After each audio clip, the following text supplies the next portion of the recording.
then talk to me about a title. Until then, if you're going to let that dog in, let the Astros have their World Series.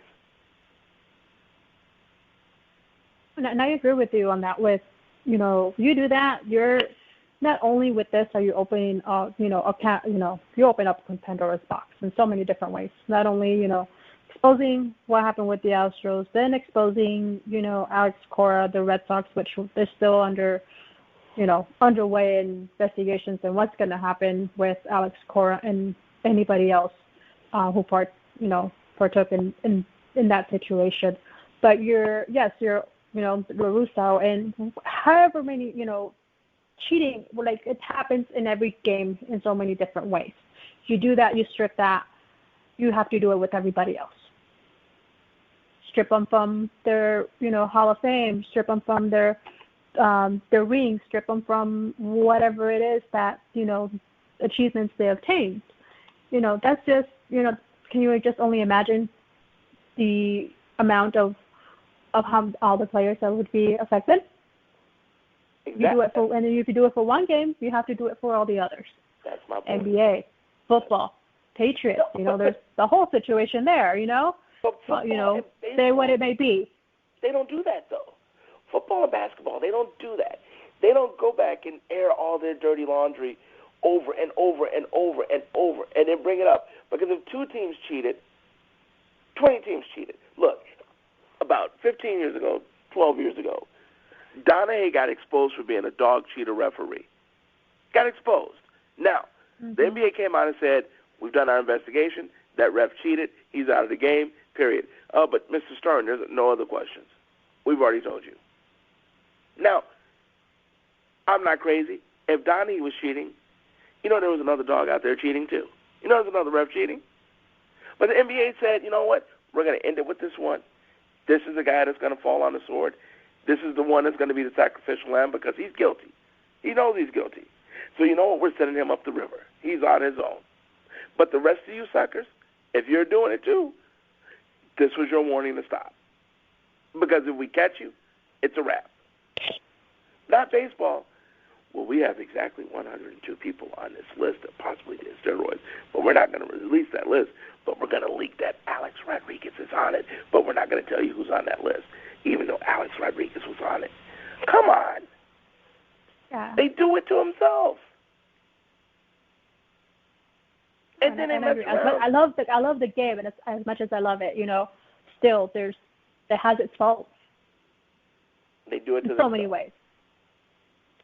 All the time. They do it to themselves. And this is the way this is the way I equate cheating in baseball. If you cheat on your wife, as long as you don't cheat with the next door neighbor, no big deal.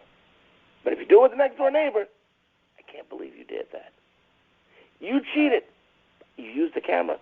Can't believe you did it that way though. What'd you expect? You allow cheating. And then one thing that I see it too, it's like it becomes part of the game.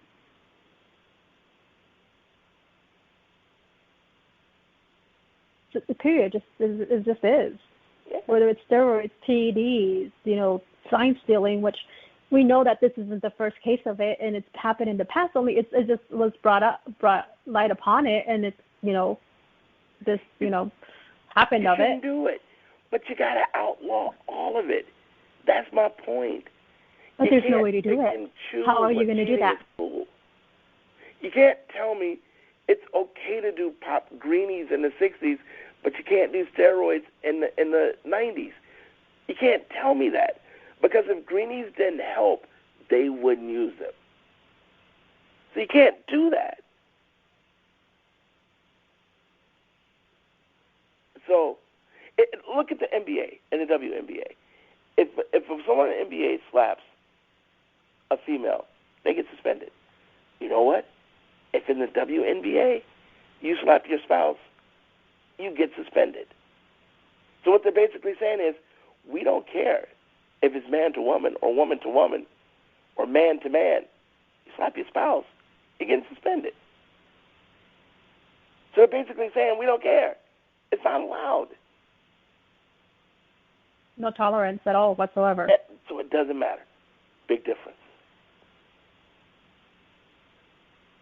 But I know we're up against it, so we got to talk the Super Bowl before we run out of time. Yes. What do you think? So my first question is, did your team win? Okay, no, but yes. You like that answer? I love it. Okay. This is what I said. I've said it on there coming up to the Super Bowl. And so I'm on the record. I have a receipt.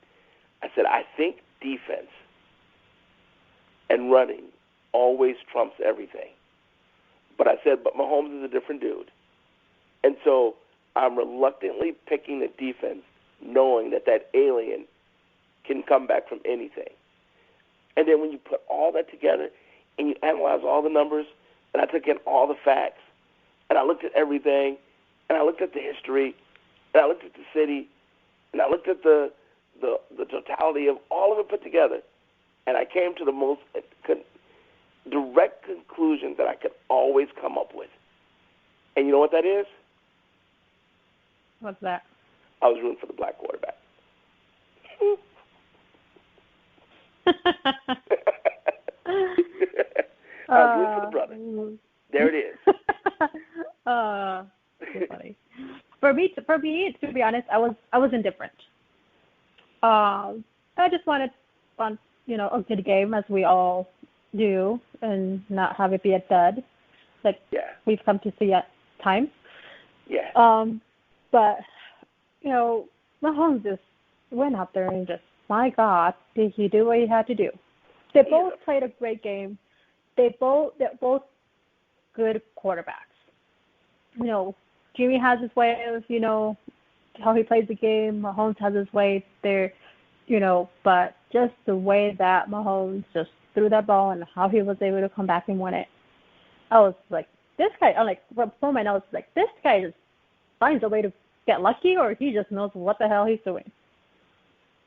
So I was very impressed with what I saw.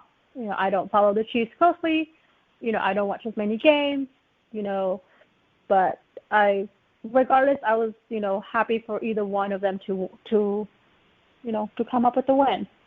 So I could have just been a better game, and to him, and he deserved it. And he's so young, such a young age, to be able to get to where what he was able to do for the team and what he is now. Just wait, excited to see what the next few years and how he's going to develop even more as a quarterback, and where he's going to go, in the NFL. Is he going to stay with the Chiefs? Is he going to go somewhere else down the road? And what he'll be able to accomplish. He's just a freak of nature. There's no other way to get it. The dude isn't from here.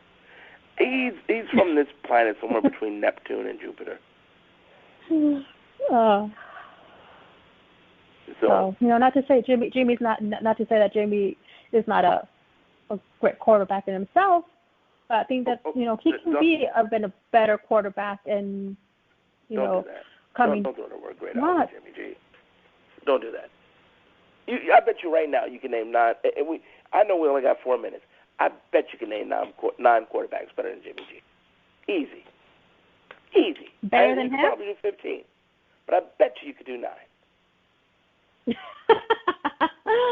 Well, yeah, I'm not saying he's great. I'm not saying that he's horrible either.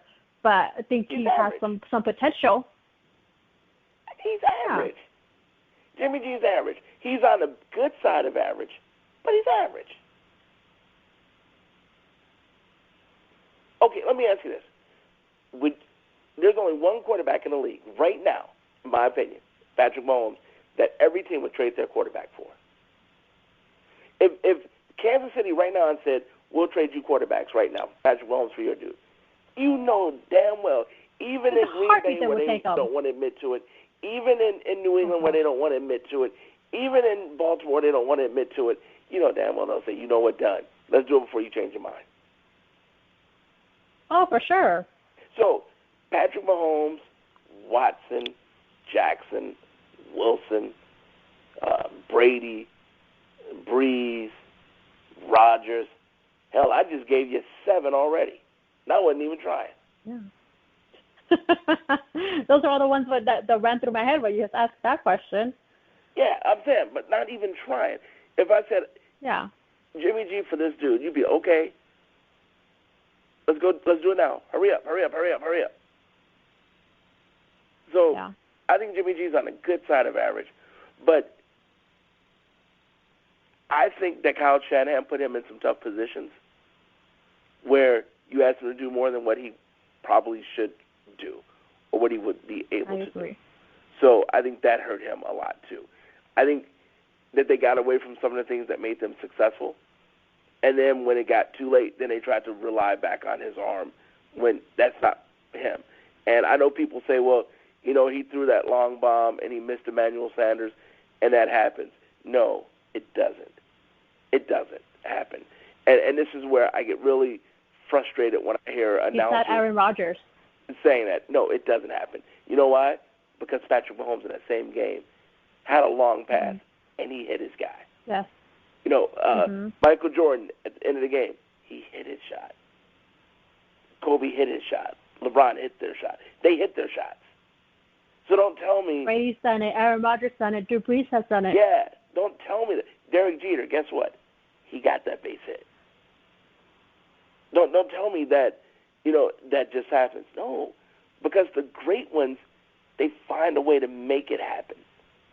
So I hate when Kurt people Warner. Kurt, all of them. Yeah. All of them. All the great ones hit that.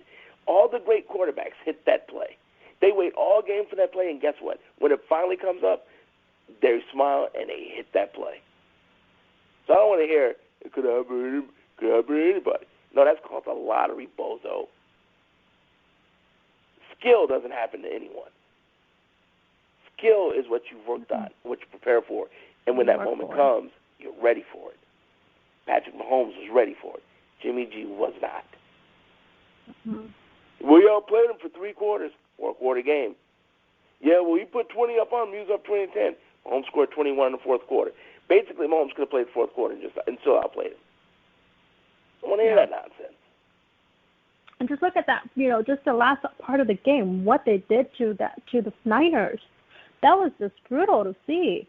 No, what he did to the Niners, what he did to Tennessee, what he did to Houston. This isn't a coincidence.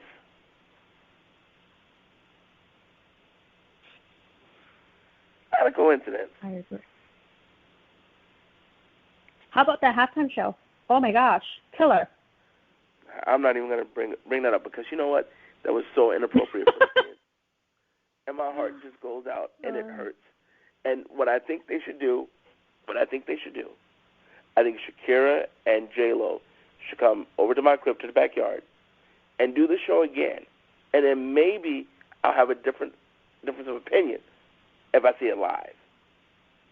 Maybe that's what they should do. Yeah. No, what the hell? You know what? I'm so sick of these people. What are we going to tell our kids? If you were worried about what to tell your kids, turn the halftime off.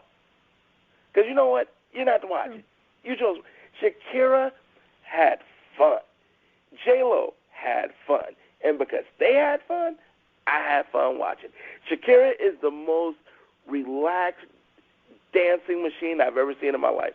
She is so natural. It's crazy. And she completely, did you see her? She licked her tongue out. Mick Jagger been doing that bull crap for 70 years and ain't no one said anything. Shut the hell up. Yeah, but a woman does it, it's different. Shut the hell up. You know what? Hire him again next year. I bet you I'll watch. Everybody would watch. Shit, don't give me that nonsense. You know what? Find the short pier and walk off until your hat floats because there was nothing wrong with that halftime. Loved it. In fact, I'm going to even pronounce it wrong. I loved it. Loved it. Yep. Yeah. So they put on a great show. Yep. So, well, that wraps up our show. Thank you, everybody, for joining in and listening. So, PLR, thank you as always greatly appreciate it being